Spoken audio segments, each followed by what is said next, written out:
The choice for choosing the Scarlet Speedster wasn't an easy one. It took the casting directors 10 weeks before they could make up their mind, and still, they went with their first pick. But Barry Allen isn't the only one that caused casting problems. Iris West, Eobard Thawne, and others made it impossible to start the show. So, here are the 10 actors that were almost cast in The Flash. Let's dive right into it, shall we? Number 10. Andy Mientus almost became The Flash. I got great feedback that said he's not quite the right fit for Barry, but we really like him. He's really interesting. Maybe there's something down the pike. This is what Andy said when describing his process for landing the role as the fastest man alive. The road to getting the role was tough, and he failed in the end. But not completely. They say a window opens every time a door closes, and it's absolutely the case for Andy. He got the role of Hartley Rathaway, aka Pied Piper. Mientus immediately felt drawn to the role, and so casting him to play the half-alley, half-villain in the show was an easy decision for the directors. Additionally, Mientus said that he was really happy with the way things turned out. This was the first openly gay villain on the show, and he got to play it. Put it simply, something just clicked when Andy read the script and he felt drawn to the character. Number 9. Ciara Renee auditioned for Iris West. Have you ever watched Legends of Tomorrow? If you have, then you definitely know who Ciara Renee is. Hawkgirl has never looked so good, if you ask us. And the young actress was even looking for ways to add some new roles to her resume.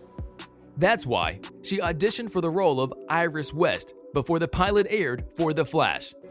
But there was a problem.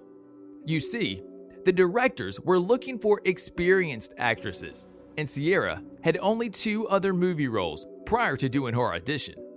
One was Crime Stoppers Case Files, South Florida, which she did back in 2012. And then the other one was in 2014 called Law & Order SVU. She was young and she was inexperienced, a bad combo when it comes to landing a complex role like Iris West. She continued portraying Hawkgirl because the directors for The Flash were very picky when it came to choosing their characters.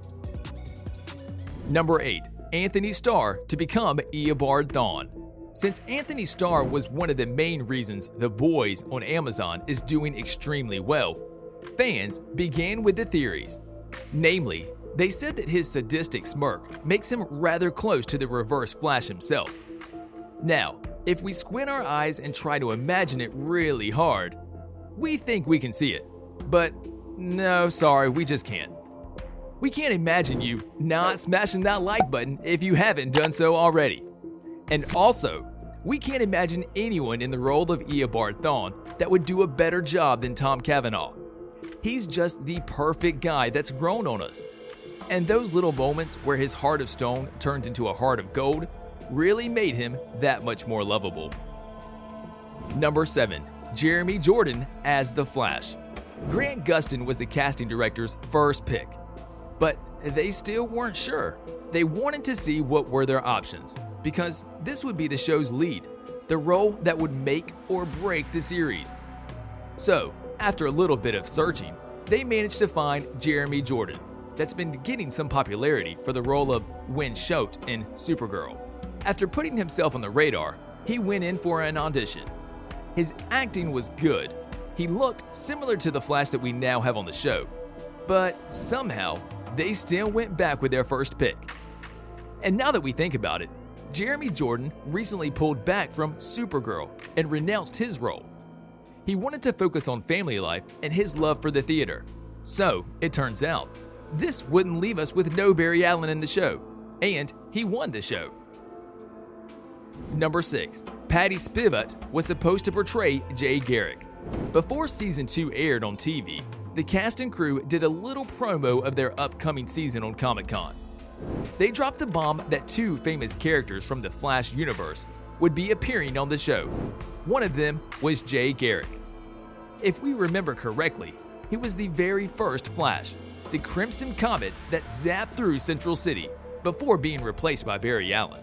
And because the character was so popular, Executive producer Andrew Kreisberg was stoked to feature him on the show. It is so exciting as we rush into season 2 that we finally get to bring the Crimson comic back to life.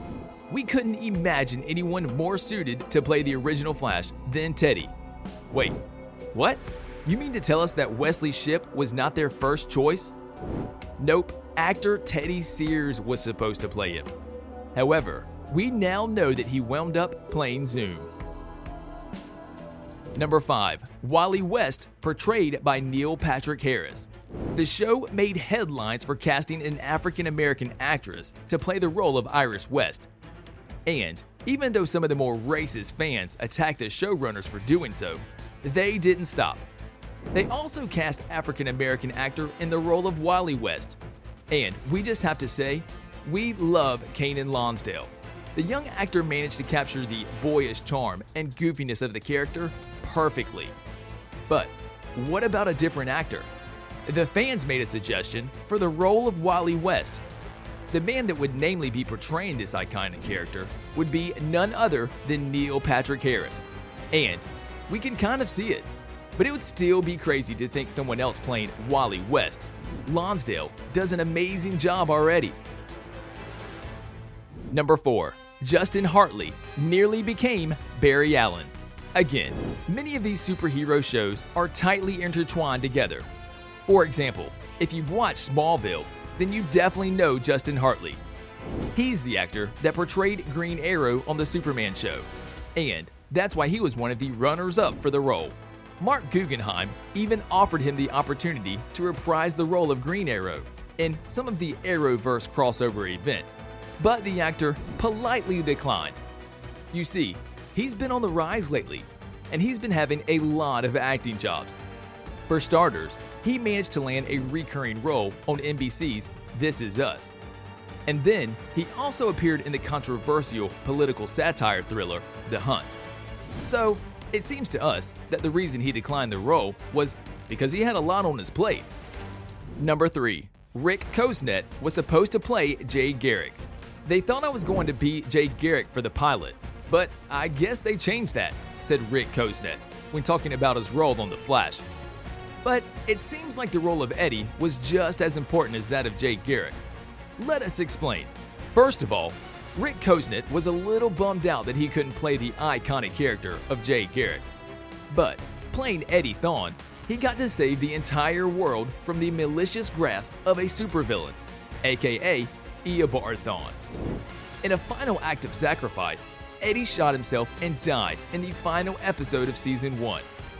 This caused Eobard Thawne's existence to become unstable, and he had to run before being killed by history. So, you could say that Rick Kosnet did end up playing a hero after all.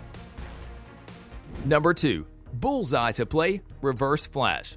Here's another character that was part of a different superhero show, which fans found to be the perfect fit for Reverse Flash. In Daredevil, he was known as Bullseye, played by Wilson Bethel.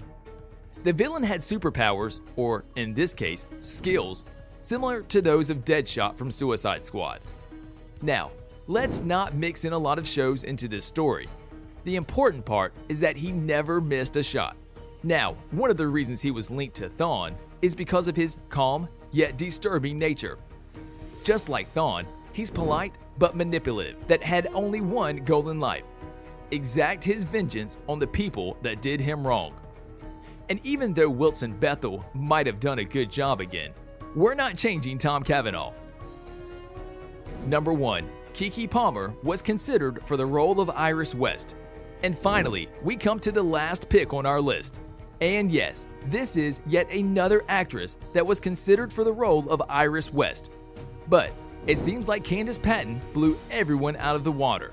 During the casting process, they had found Patton early on, so they did a little bit more testing to see if the actors would work for one another. Enter Keke Palmer. She auditioned for the role, but seemed too young to be playing the role of Iris West. This is because of on-set chemistry. You see, the director wants his actors to really look like they're in love, not just act like they're in love. So, because Grant Gustin and Keke had a wide age gap between them, the directors went with their initial pick. Thank God. On a related note, we want to know if you like the current cast, or do you think they could have done some reshuffling? You can tell us in the comments section below. If you'd like more videos like these, don't forget to subscribe to our channel and hit the bell icon so you never miss any of them. And as always, thanks for watching, guys.